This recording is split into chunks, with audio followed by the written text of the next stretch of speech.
수강생 여러분 안녕하세요. 지난 시간은 동일한 구조의 데이터 결합에 대해서 살펴보았습니다. 이번 시간은 서로 다른 데이터의 기준 결합에 대해 살펴보겠습니다.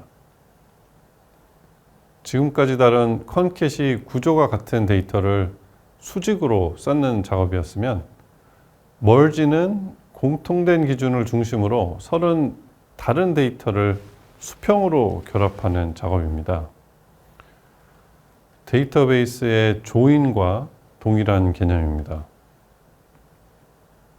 예를 들어 한 데이터에는 시도별 GDP가 있고 다른 데이터에는 시도별 인구가 있을 때 시도를 키로 이용해서 같은 시도의 정보를 합쳐서 하나의 데이터 프레임으로 만들 수 있습니다. 이러한 데이터 병합 작업을 다음 노트북에서 해보겠습니다. 이번에는 실습 5 노트북 파일을 활용합니다. 합칠 파일 3개가 각각 엑셀, 스타타, 텍스트 파일로 형식이 다릅니다. 하지만 세 파일 모두 시도명을 공통으로 가지고 있으므로 시도명을 키로 사용해서 합칠 수 있습니다. 이렇게 하면 3개로 나누어 있던 데이터가 하나의 데이터 프레임으로 합쳐집니다. 실습을 하기 전에 관련 내용을 화면을 통해 잠시 확인하고 실습을 시작하겠습니다.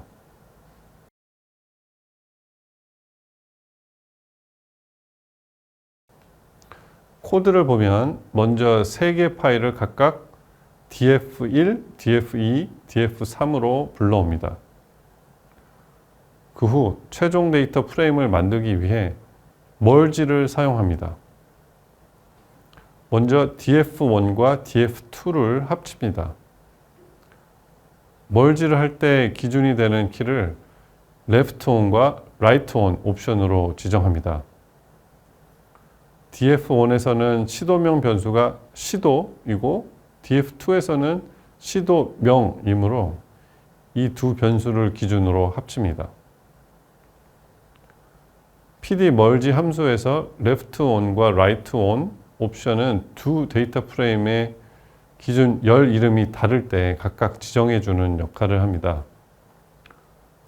만약 기준 열 이름이 같다면 on은 기준 열 이름 옵션 하나로 간단하게 사용할 수 있습니다. 실습을 하기 전에 관련 내용을 화면을 통해 잠시 확인하고 실습을 시작하겠습니다.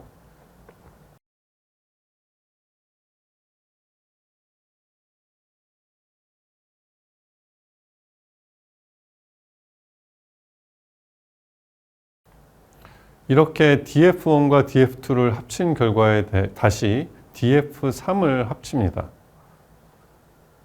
합치고 나면 시도와 시도명처럼 내용이 중복되는 열이 생기는데 불필요하므로 드롭을 이용해 제거합니다. 이때 in place는 true 옵션은 작업을 수행한 후 그 결과를 원래 데이터 프레임에 바로 덮어 쓰라는 의미입니다. 결국 각기 다른 형태의 데이터 소스를 하나로 합치고 중복되는 열을 제거한 뒤 시도 population rgdp cpi만 남겨서 csv 파일로 저장하는 것입니다. 이번 시간은 서로 다른 데이터의 기준 결합에 대해서 살펴보았습니다. 다음 시간은 이번 강의의 학습 내용을 요약하고 과제를 말씀드리겠습니다.